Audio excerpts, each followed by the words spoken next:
I'm Glenn Anderson with the Olympia Fellowship of Reconciliation.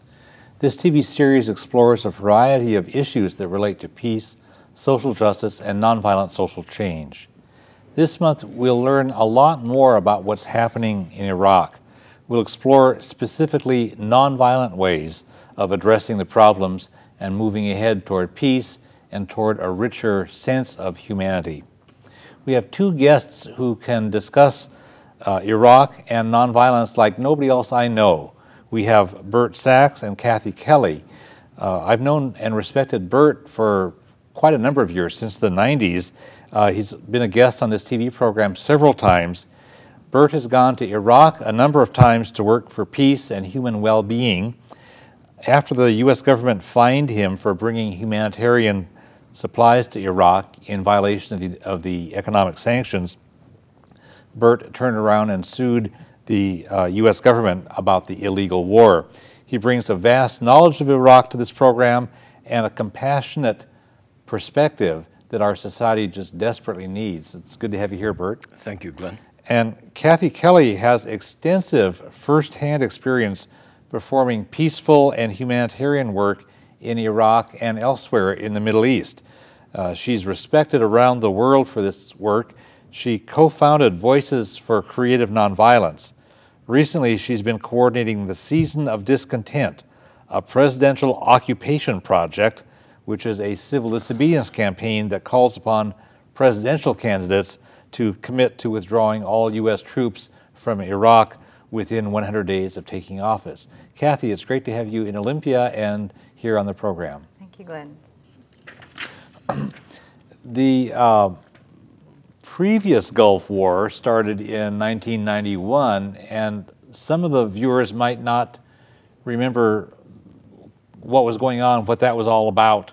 I wonder if you could lay a foundation, either of you, just lay a foundation to help us understand the current realities by looking at what happened 17 years ago in 1991 when the United States launched war on Iraq. Could you summarize the Persian Gulf War from then?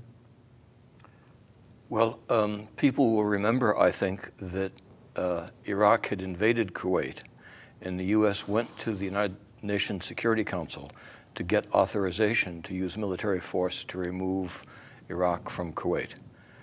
Leaving aside the question of whether other more wise options, the Security Council did authorize the use of force, which made technically the war a legal war. I want to make that point because we'll come back to the current invasion of Iraq in 2003. Most significantly, to understand what's happening today, I think your viewers need to know or should remember that during the 1991 Gulf War, the United States and coalition planes bombed virtually all of Iraq's electrical generating plants. Now, when you take out electricity, especially in the south-central region of Iraq, which is very flat, you're taking out the ability to pump water, process drinking water, pump and process sewage. And so what you have for 6 million people living in Baghdad is this terrible scene that I've seen myself. One of the places is a large pipe where you see raw sewage flowing into the Tigris River. And that becomes the drinking water of the people downstream.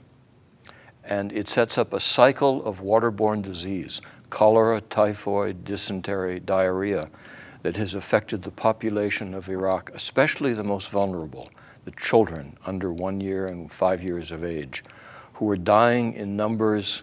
We were told by the New England Journal of Medicine, 5,000 to 6,000 children every month. That was from 1991.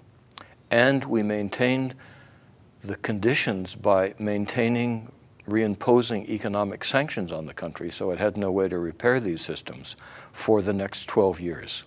And in that period of time, we were told that something of the order of 500,000 children had died just in the first 10 years of that period, first 8 years from 91 to 98 by UNICEF. And I was in Iraq during that time. In 1991, I was part of an international peace team called the Gulf Peace Team. And we were eventually evacuated to Baghdad and had gone into Iraq after being evacuated to Jordan almost immediately after the ceasefire was declared. And much to my amazement, the Iraqis who more or less supervised where we'd go, we weren't moving around freely by any means, allowed us to go to Karbala. And I'm not very good at military analysis, believe me, but I could see myself that there were bullet holes up around the tops of the buildings, and they had to come from gunships that had been over the buildings. It couldn't be possible to shoot from the ground. But we realized the United States troops hadn't come this far north, that we were in Karbala, which is more of the Mid-South. And so finally we started to realize that there must have been some kind of an air attack that the Iraqis had launched themselves. And it really wasn't until I got back to the United States in August of 1991 that we began to piece it together. And what had happened is that during the ceasefire negotiations in March of 1991, Saddam Hussein's generals asked the United States generals, including General Schwarzkopf, can we keep our helicopters? And the United States generals said yes. And then they asked, can we keep our attack helicopters? And the United States generals said yes. Well, that was like a green light. They took those attack helicopters, and in the cities that we now hear about, Najaf, Nasiriyah, Karbala, Khut, Amara, Basra, there were uprisings, there was insurgency. People were ready to overthrow the regime of Saddam Hussein. The United States and its allies, Saudi Arabia and Kuwait, did not want that to happen. They wanted to keep Saddam Hussein in power at that time and keep those insurgencies down. And so I believe that these economic sanctions that Bert has described that so lethally punish children, nobody can ever say that those children should have been held responsible. Those economic sanctions were desired to keep Saddam Hussein crippled externally but strengthened internally. And that's how they functioned. The insurgencies were put down in the south and then in the north. And this is a history which very, very few people will be recalling in the United States today. But it's important for us to understand how we could be viewed now as Iraqis start to figure out more about their history. Well, I find it ironic that the United States had put out all this scare tactics about how Saddam Hussein was preparing biological weapons when, from what you've described, Bert, and from what you've seen firsthand, what both of you have seen firsthand, when we had the economic sanctions in place, when we bombed their water treatment plants and sewage treatment plants and electric generating plants, and then prevented them through the economic sanctions from rebuilding those, we caused those waterborne diseases that you mentioned, and so that is a form of biological warfare that we imposed upon them. I think that's exactly right. I find that very ironic. One of the journalists, Robert Fisk, who's lived 30 years in the Middle East, describes it in just those terms. This was biological warfare against the Iraqi people. And to bring into Kathy's analysis of the purpose of all of this, something that has been completely forgotten from the understanding of what happened. In May of 1991, just a few months after the end of the Gulf War, James Baker III, then our Secretary of State, went before a committee of Congress and said, we intend to keep the sanctions until Saddam Hussein is gone. That was his statement of our purpose, meaning several things, that we intended to violate the international law, which was the United Nations Security Council resolution saying sanctions would be removed if Iraq disarmed. It meant there was no incentive for Iraq to disarm to get rid of the sanctions, because we said we're going to keep them forever. And I think it indicates our intention with regard to regime change way back in 1991, that we didn't want an uprising that we couldn't control. Even though we betrayed these people by telling them to rise up, we wanted a palace coup. We wanted the generals to overthrow Saddam, and we wanted to make conditions so horrific for the population that the generals would give us what we wanted, which was to put our guy in Baghdad. That's my understanding. Former Secretary of State James Baker issued a press release at the time that the Iraq Study Group, which he co-chaired, had given its report on what they believed should happen currently in the present tense. And one of the lines that he used, it stuck with me, I think, in a very emotional way for me. He said, we will not wring our hands over mistakes that may or may not have been made in Iraq in the past. And I suppose the reason this stays with me is because I don't want to wring my hands either. Neither do you, neither does Bert. You know, we don't want to see statistics now, which are just horrifying. In March 7th, 2007, there was an announcement by a very reliable group, Save the Children, which calculated that just in 1 year, in 2005, 155,000 Iraqi children didn't reach their 5th birthdays. That's just in 1 year. Bert and I have talked so much about the statistics encompassing 10 years with 500,000 children under age 5 not surviving. But now if the stats are that for 1 year, 122,000 children didn't survive, and then we know that the availability of potable water was disastrously low. 70% of the families didn't have access to potable water in this past year. The availability of health care was also low. So it's not likely that those statistics got any better. So I believe we shouldn't be wringing our hands, certainly, but that we must remember. We must try to remember that this is not just a war that began in 2003, that the United States, in arming both sides of the Iran-Iraq war back in the long years of the 80s, actually has been at war, or causative of war with Iraq. Now, if you add in those 8 years, and then from 1991 till the present, we're looking at close to 3 decades. And of course, these kids, in terms of military terminology, they're just dismissed as collateral damage. I mean, that's the sort of, you know, the term that's tossed around. You know, you bomb something, and then the innocent people that get killed as a result of the bombing, we just call collateral damage.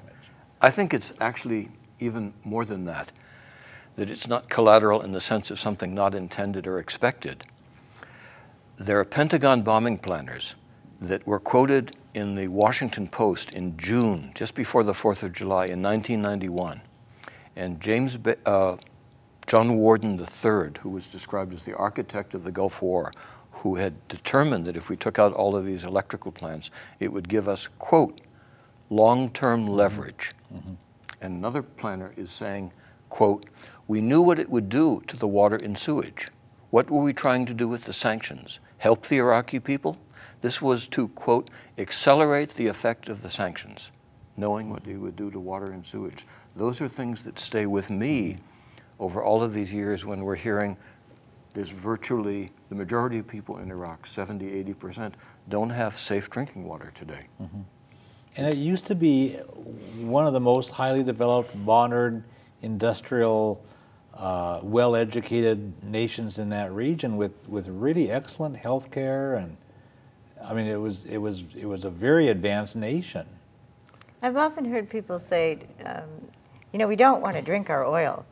There's no reason why Iraqis wouldn't have been quite happy, I think, to extend a hand of friendship had one been extended to them.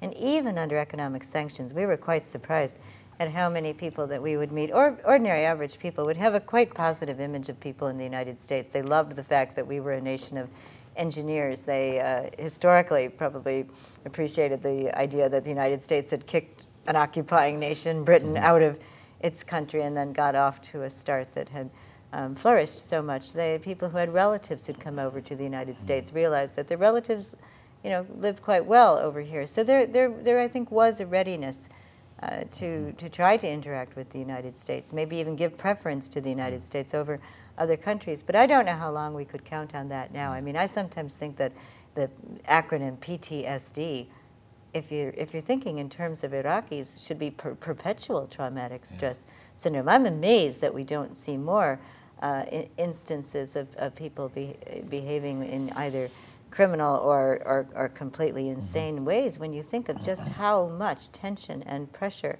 and bereavement and displacement people in that land have been subjected to. It's really something that's hard for U.S. people to imagine. But when you sit with families who've just come over from Iraq and have landed in Jordan, and they maybe fled a death threat, you know, a bullet landed in their kitchen or an envelope with a bullet in it saying, leave now or you will die like a dog, and maybe they've had to sell everything and pay a ransom for a loved one that was being tortured, and they could hear the person's screams over the cell phone as the kidnappers said, be here with this amount of money, and they're bereaved.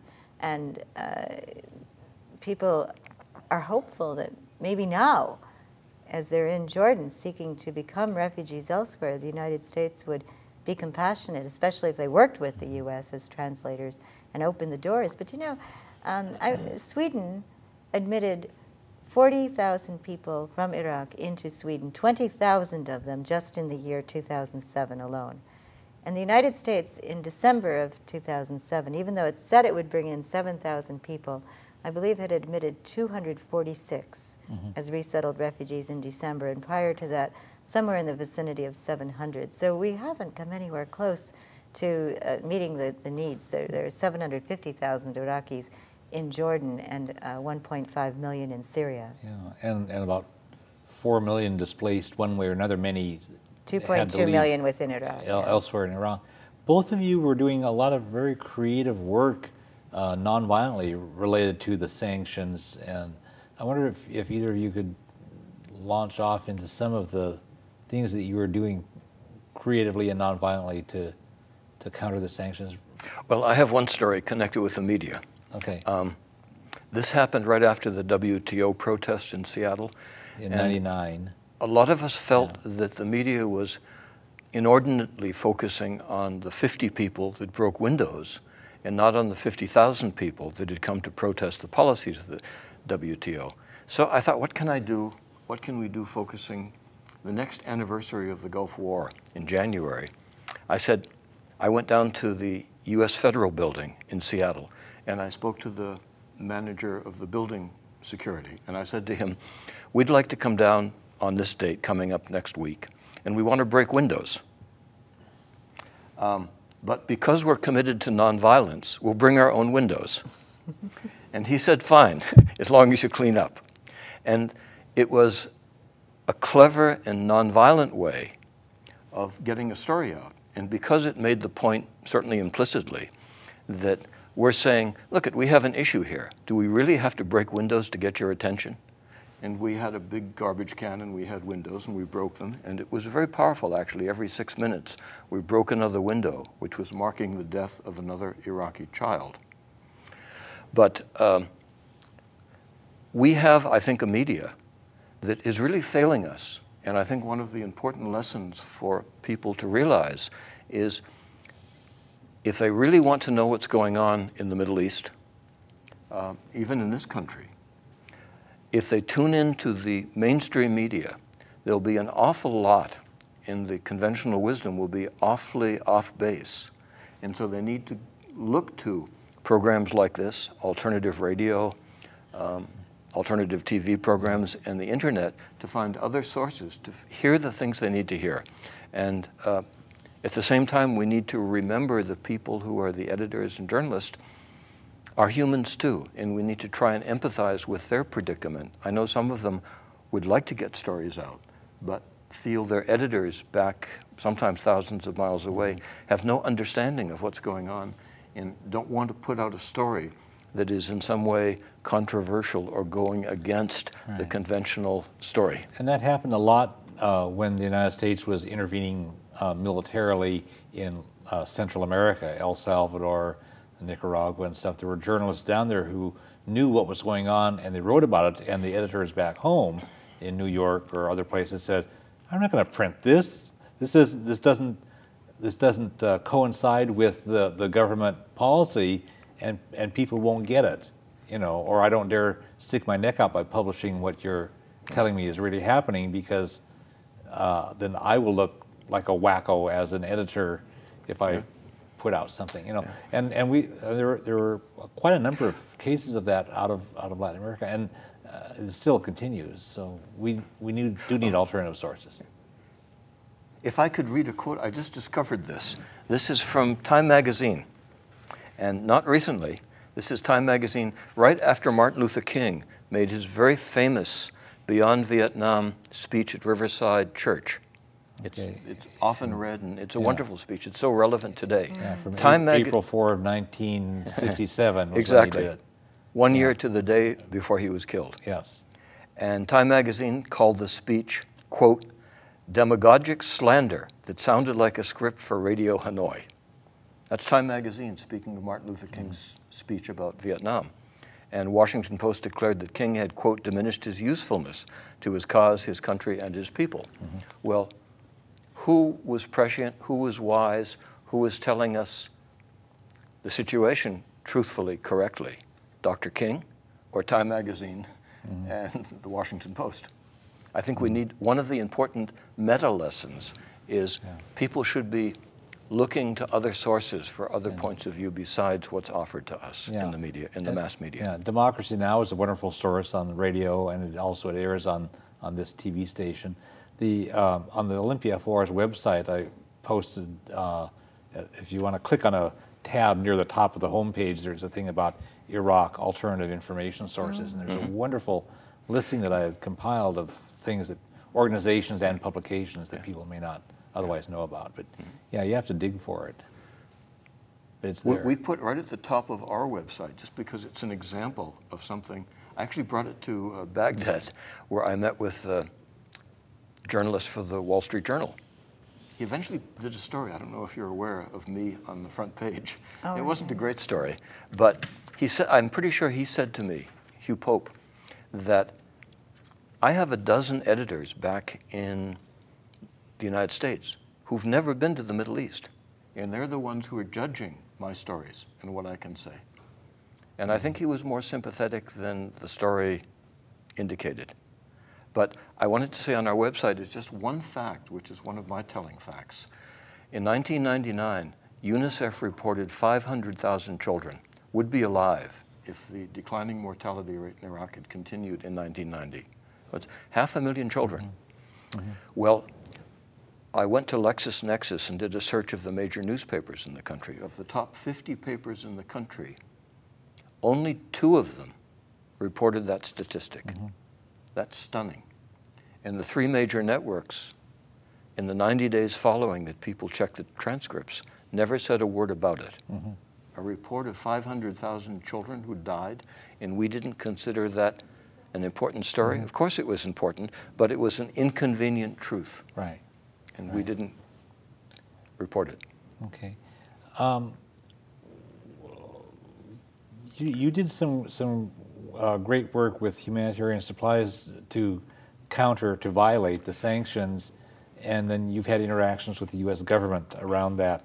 Can you tell us what you did and the fine that the government tried to impose on you and that story? But the $40,000 of medicines that we brought in 1997, which was what we were fined over, or was connected with the fine, lasted the 20 million people in Iraq 15 minutes. That's an indication of how much medicine they were importing, $1 million every day. So it saved lives. I'm glad it did it. And the point was that the U.S. government was not letting them import medicine, right? And you had to do it. Madeleine Albright, who in January of this year was in town at Town Hall, received from me a DVD from a program on Democracy Now! Where she was quoted as saying, "We never embargoed medicines." And I was interviewed by Amy Goodman on that same program to make my comment. And I said, well, if they never embargoed medicines, why is there a fine against Mr. Sacks and other people that I know? She was, I believe, simply misinformed by her own State Department. And we went there particularly to dramatize the fact that medicine and pencils and chlorine and all kinds of things that are essential for basic living were being denied the Iraqi people for long-term leverage. And when I came out to shorten the story, I received eventually a fine for $10,000 for having traveled to Iraq, travel-related expenses for the purpose of bringing these medicines and supplies. An example of how everything is finally one person talking to another person. And I had a meeting with Charlie Pope, who was at the time, the Washington, D.C. correspondent for the Seattle PI, the Hearst newspaper in Seattle. And we talked for over an hour, I think. And sometimes you feel you connect with another person. And I was really pleased to feel that had happened. The next day, which was a Monday, when I was having my news conference to announce I wouldn't pay the fine and these are my reasons, Charlie's story was a front-page lead story in the Seattle PI. It was Bert Sacks versus U.S.'s Principles on Iraq. And Bert Sacks versus the U.S., no, the U.S. versus Bert Sacks' Principles on Iraq.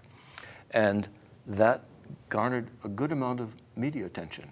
And lawyers came to me from Garvey Schubert Bear, a major firm in Seattle, and offered pro bono advice. We turned around and we sued the federal government over this fine, alleging indeed crimes were committed, and here are the crimes of pursuing this policy that we want the judge to hear about.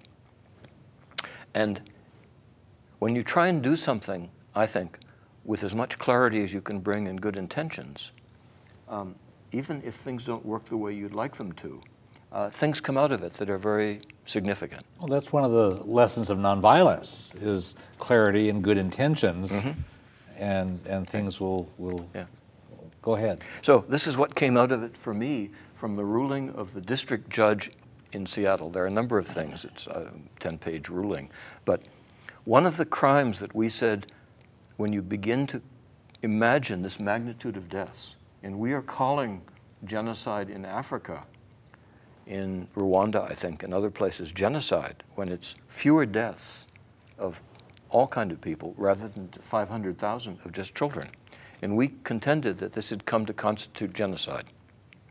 And at the stage we were at in the trial, the judge had to accept, we hadn't been allowed to present the evidence yet, had to accept the truth of what we were saying. He didn't deny that we hadn't committed genocide. He didn't deny that it was wrong, that it was illegal. But here is his ruling. One sentence. Although the United States has ratified part of the Convention on the Prevention and Punishment of the Crime of Genocide, it also provided that the Convention creates no substantive or procedural right enforceable by law by any party in any proceeding, end quote. What does that mean? It means the federal government can prosecute somebody for genocide. Nobody in any proceeding for any party can prosecute the federal government for genocide. I think that's a stunning ruling. And we need to know these kind of things about the system of law we've created, because if we debase and corrupt the rule of law, then anything we say about democracy and proper governance, I think, loses a great deal of credibility. Yeah. Oh, the process, as both of you were saying, the process of what the U.S. has been doing to Iraq has gone on for quite a long time. And I think a lot of people don't remember that the United States bombed Iraq extensively and repeatedly during the time between the two wars there. Could either of you say something about that bombing and what that meant? Well, the United States had established what were called the no-fly zones, over which it was not allowed for the Iraqi government to fly over certain areas for any purpose whatsoever. And so the United States would at times fly over those areas. And like, for instance, on January 25th, 1999, the United States was ostensibly going to release a bomb, shoot a bomb that was going to hit a fertilizer factory outside of the city of Basra. And it missed, and it hit a street in Basra in a neighborhood called Jumuriya. The street has now been renamed Rocket Street, Missile Street. And it destroyed the lives and the hopes of many people. We knew one family, the mother, Haider, lost her son Haider, and her other son, Mustafa, was badly damaged. His hand was mutilated. There were pieces of shrapnel embedded in his spine. She had to leave one son buried in the rubble and carry the other son off and try to find a taxi. Do you know that same day, a second bomb was released to hit the fertilizer factory and again missed, and this time peeled off, went way outside of Basra to a little tiny village called Abu Falus. A little girl was walking out of her classroom. The bomb hit her directly, and her arm was cut off, Asra.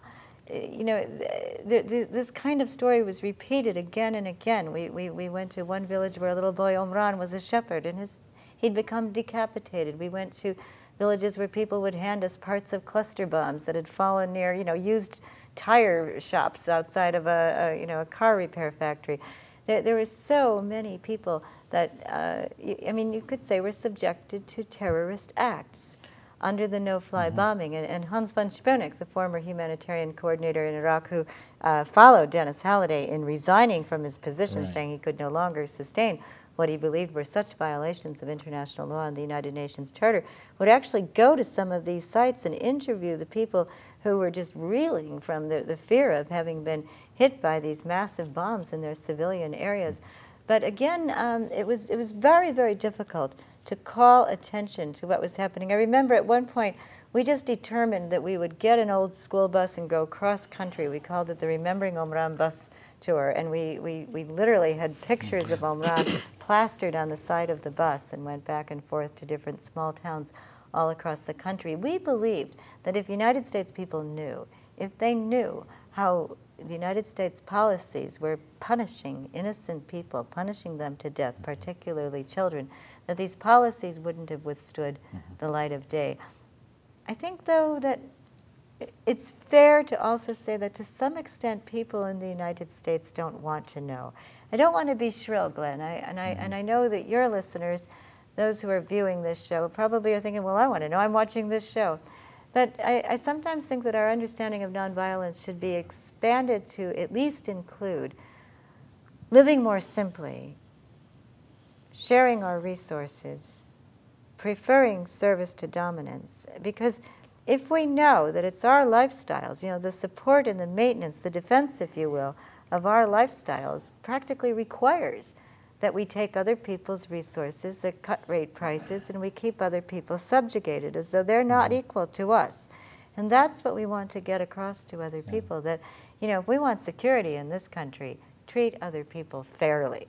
And we're not playing fair in the way that the United States has operated foreign policy in the Middle East now over decades, but still to this day, propping up dangerous dictators and despots in Middle Eastern countries, imposing economic sanctions still when we don't like somebody's policies, negotiating deals where we throw billions and billions more dollars of military weaponry to Israel, to Saudi Arabia, to Egypt, to the Gulf states, and then always propping up Israel a little bit more than the other states, Israel with 200 to 400 thermonuclear weapons. And then when we decide, oh, we're going after the country with weapons of mass destruction, well, it should be us, or it could be Israel.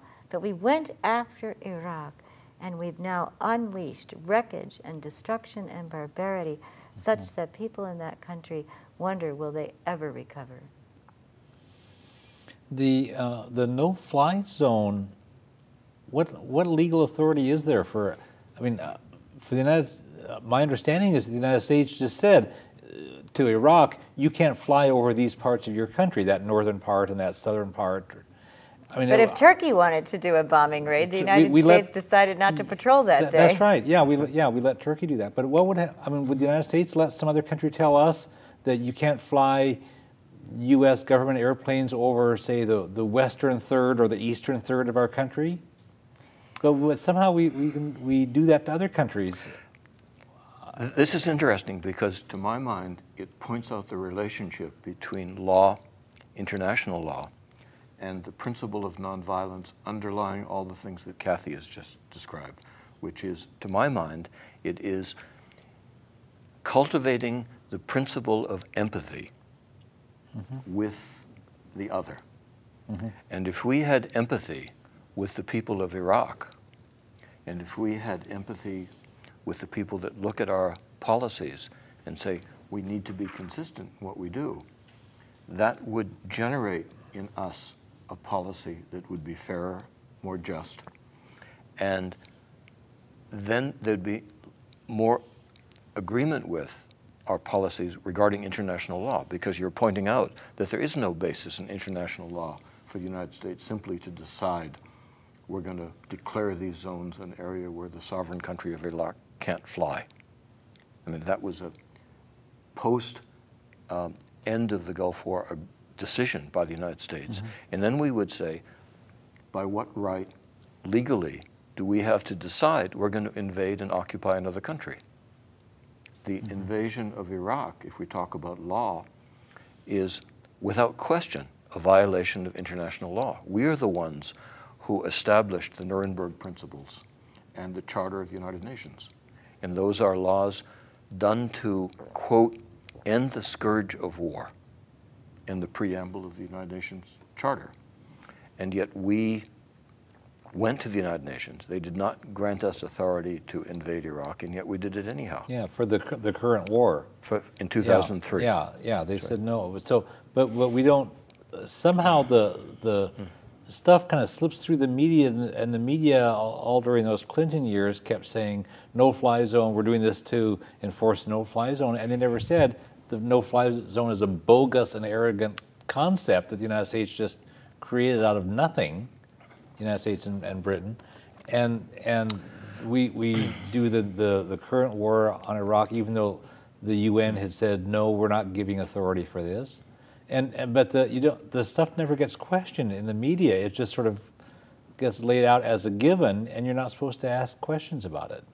But it is interesting that in the campaigning season, I think the media, the mainstream media, had made it very clear about November, December 2006 that Iraq was not going to be an issue. Iraq would not be a major issue in the campaign season, and that's not what happened. I think that the American public did continue to assert that this is a #1 issue. I was in Des Moines during the run-up to the end of the caucus season, and the #1 issue on the minds of Des Moines, rural Iowa farmers was this war in Iraq. And so it's a good idea still for people to take those matters that constitute their grievances. Congress shall make no law to abridge the right of people to assemble peaceably for redress of grievance. Take those grievances right into the offices of elected officials and aspiring presidential candidates. Tell us about the campaign you're doing for regarding presidential candidates. Well, we think that anyone who has decided to become a front runner or in any process of campaigning for elected office really must speak to these issues, and we want to see the elected representative be somebody who would pledge to say, I'll bring the troops home within the first 100 days of taking office. So we have gone into their offices, and well, this is a good example. It happened in Senator Clinton's office in Des Moines, Iowa. The person who was her representative came out to our group, which was a group that was refusing to leave the office after they'd been asked, and we were reading aloud the Reverend Dr. Martin Luther King's speech that we had referred to earlier, the Beyond Vietnam speech. And so the woman said, look, there's something you have to understand. This is Senator Clinton's office, which she pays the rent for, and she rented this office so that she can tell the people of Iowa what kind of a president she would be. And our friend Brian Terrell said, well, no, actually, this office is being rented by funds that Senator Clinton took from some of the major defense establishment corporations in this country who are her top contributors, so that she would become the kind of president that would not interfere with their capacity to make profits. Now, I thought that was a pretty sharp rejoinder on the part of my friend Brian Terrell, and something we have to pay attention to. The #1 lobby on Capitol Hill is composed of General Electric, General Dynamics, Boeing, Raytheon, Alliant Tech, Lockheed Martin. I'm naming major weapon-making corporations, and they don't want aspiring presidential candidates, no matter who they are, to interfere with their capacity to keep on making weapons and having those weapons consumed by people making war. And one of those giant corporations you named, General Electric, owns NBC, which has which determines what gets on the news and who's in the debates that NBC broadcasts. And they didn't want, just in January, there's a big flap about them not wanting Dennis Kucinich, who was clearly opposed to the war, in a debate, even though he actually has a lot of grassroots support, and he actually had met the criteria that NBC had put out as to what are the criteria to get into the debate that we're going to broadcast, and he showed that he actually met the criteria, and they said, no, we're going to change the criteria. But they didn't want somebody to challenge that, and NBC is owned by General Electric. One of those corporations that you mentioned is very much a gatekeeper of the political process. I think there certainly are gatekeepers, but I also think that average, ordinary Americans could do a lot more to assert their political beliefs as a matter of exercising a right to free speech. I mean, it does trouble me a great deal that you had contenders for the nomination as the Democratic presidential candidate who articulated a very clear anti-war position, and compared to the ones who, in the case of Senators Obama and Clinton, would be willing to leave troops in Iraq until 2013 and are even advocating plans. You know, there's a new think tank in Washington, D.C. called the Committee for a New American Security, and they've put out a plan. It's being advised by Madeleine Albright, John Podesta, and William Perry, three major advisors to Bill Clinton, which would require 40 to 60,000 U.S. troops to remain in Iraq at least until 2011. They're saying, well, you've got to have those troops there. Those troops have to fight al-Qaeda. They've got to be available to train Iraqi troops. They've got to protect United States interests in the area. Well, you know, I think the U.S. public, if we don't want this war to drag on and on and on, continuing to consume what Joseph Stiglitz, the Nobel laureate economist, said might be $2.2 trillion of U.S. wealth and productivity. If we don't want that to happen, then we've got to speak up now as the Democrats are wrangling over who would be their representative. Well, and the war, people, I think, need to connect the dots on these things. The war is so phenomenally expensive. That's part of what's bankrupting the United States. The U.S. is in very serious economic trouble. By the time this program airs, we'll be in worse trouble. And the amount that we're spending and borrowing, I mean, we're borrowing. The U.S. Bush has been running these massive deficits. Doesn't want to tax people, so we're just issuing more debt. You know, going farther in debt, and it's to a fairly large extent, it's other countries, including China and others, that are buying bonds. And if they decide that the United States is becoming a risky investment, they can stop buying bonds and crash our economy. I mean, the war is linked up with this economic crisis that we're in, and people need to connect the dots. I think another thing is that people are so vulnerable to being frightened about security for their children.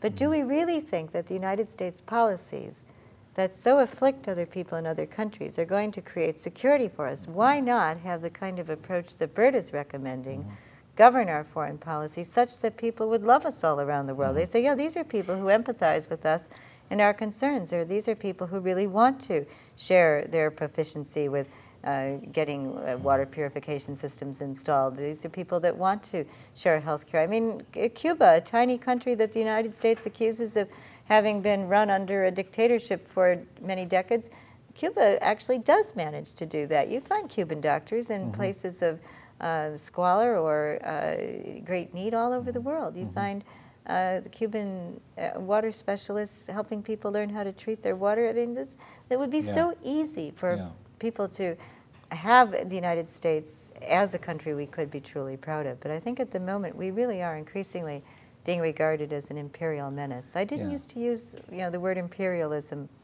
in early days of activism, but now I think it's just an objective description. And the American people, if the American people were to reflect on our values and then build a foreign policy, build a nation around the values that we hold, we wouldn't be doing this. If we were really reflective of what values are important to us, we wouldn't do the kind of foreign policy we're doing now. We'd have something much more humane. You know, we're better than that, and they keep telling us that we have to do this for oil. I've had people even sometimes come to our peace vigils, walk along as pedestrians. We're holding a sign that says it's about oil, and they say, "Well, we got to have this war because we need the oil."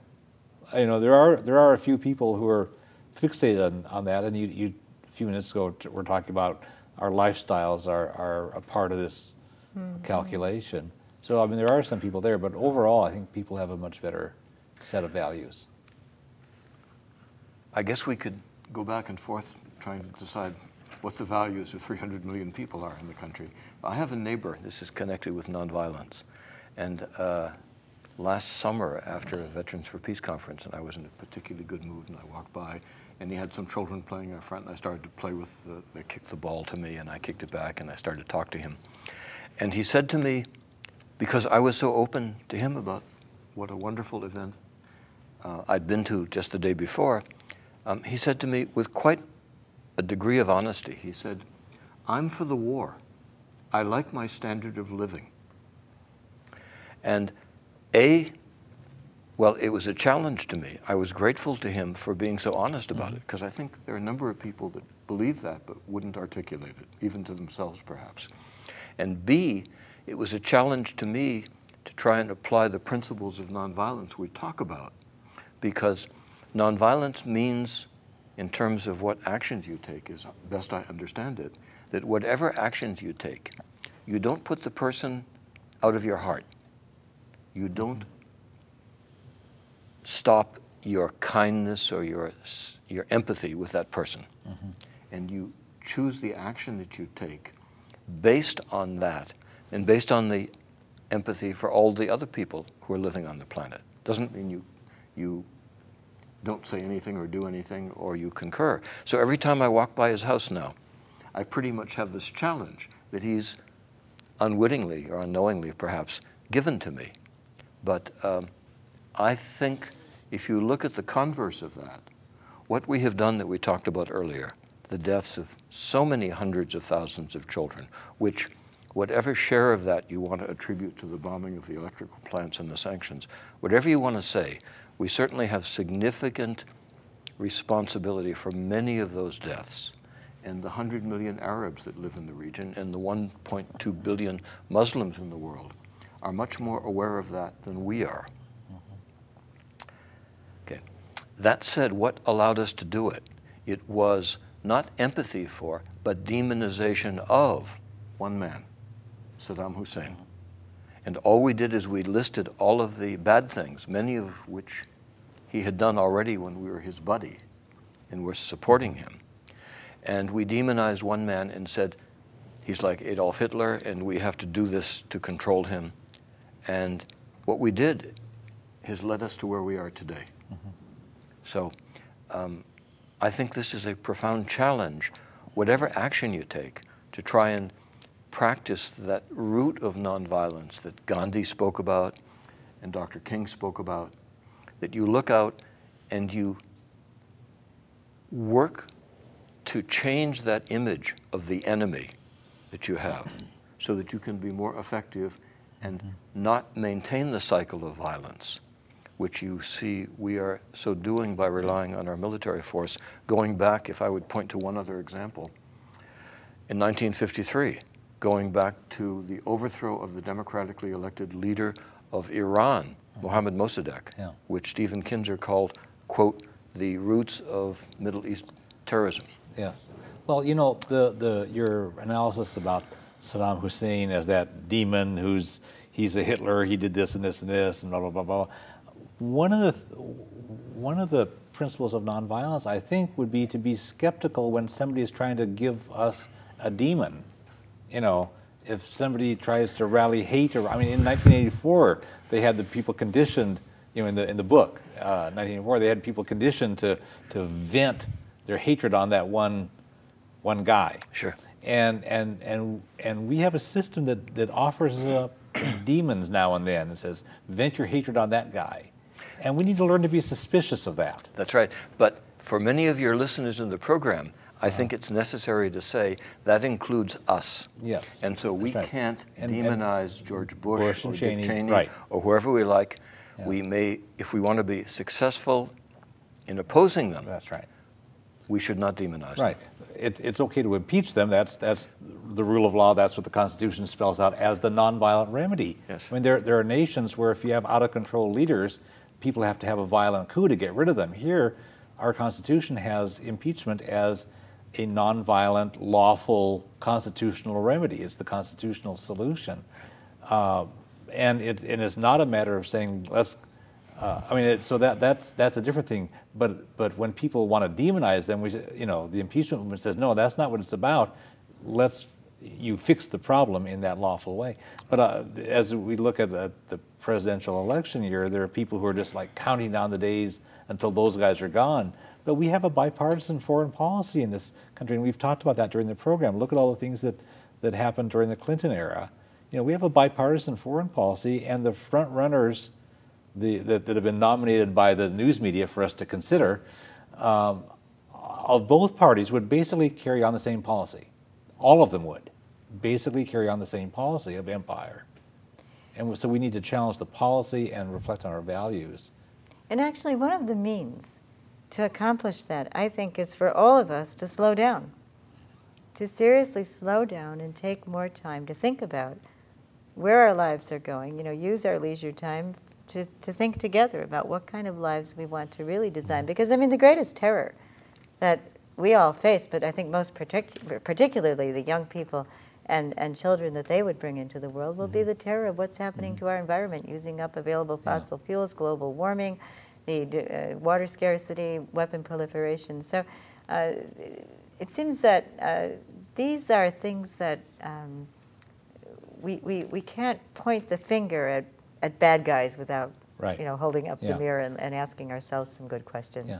We're starting to wrap things up in the next few minutes on the program. I want to put in a plug for the organization that you work with, the Voices for Creative Nonviolence, and the website www.vcnv.org. And then some of your Iraq-related information is posted at www.bertoniraq.blogspot.com. So there's a good source of information, and there's your great organization. As we start to wrap things up, are there some insights or lessons learned from all of your many years of activism about nonviolence, and anything beyond what we've been saying? Well, I do think that bringing more people into that circle of activism that involves some pretty mundane activities, you know, writing press releases and making flyers, and you were up till 3 o'clock in the morning the night before this, Glenn, writing up the last columns for the newsletter. All of those kinds of activities, they're not terribly glamorous, but I think that the more that we can bring people into that circle of respectfully seeing that as necessary, needed work, the better. You know, the only stars are in the firmament. I don't think there should be some hierarchy of the real hardcore activists and then others in another category. I think we're like wheels of a bicycle, and we do need very, very much to expand the numbers of people who feel welcome to become more involved. And I think that maybe some of our younger friends are some of the ones who have the most dynamic ideas about how to do that. Certainly not dispensing with the traditional understandings of nonviolence. You know, a number of us are going to walk to the Republican National Convention from Chicago. The convention is in St. Paul, and we're doing that in a very traditional sense of nonviolent direct action and wanting to be the change that we're looking to see by, you know, eschewing car culture. But I think that we really need all along the way to listen to our younger brothers and sisters, especially the Iraq vets against war, who have so much to tell us about what inspired them to join this dynamic new organization. Do you have other insights or lessons learned from all the things that you've been doing all I just came across 6 lines recently of an ancient wisdom from China, from probably thousands of years ago. And it struck me. So if I may, I'll read this. It comes from the book, the Tao Te Ching. And the Tao that it speaks about is the way of understanding, the way of wisdom, if you like, or of kindness or of nonviolence, the things we've been talking about. It says, when the Tao is lost, there is goodness. When goodness is lost, there is kindness. When kindness is lost, there is justice. And when justice is lost, there is ritual. Ritual is the husk of faith and hope and the beginning of chaos. What I make out of all of that is the best thing to pursue is that state where you apply your deepest wisdom, understanding, kindness, and empathy. If you have that, these other things will follow. When you lose that, then you have your best effort to try and be kind, try and be and then finally try and be just. And so you have a rule of law, which is kind of a fallback, because you wouldn't really need it as much as you do if you were really trying to be kind, if people were trying to be kind and wise and understanding of each other. And finally, when all you have is the ritual of a legal system without justice, then you're at the beginning of chaos. And I have to say that I think we are going in that direction unless we reverse and pay attention to where we're going and what we're doing, working our way backward and restoring the rule of law, restoring the principles of kindness and goodness, and going back to the principles of really deeper understanding than what we have been building our country on. Well, and that's where nonviolence comes in. It really is such a core that's largely attitudinal. You know. I'm glad you said that, because I want to say people sometimes hear the term and think, well, then you have to focus on what actions you're taking. Yeah. But the root of it, and Dr. King, I think, was a wonderful exponent of that, said, no, Bull Connor is not our enemy. This police chief. Right. And he used the phrase even, I just heard recently on Martin Luther King Day, our sick white brothers and sisters. Right. Not our enemy, not our evil white brothers and He sisters. always knew that people could be redeemed. He was always willing to push, and Gandhi was always willing to give people the benefit of the doubt and believe that they can be moved along. So we really need to wrap this up. I want to thank Bert Sacks and Kathy Kelly.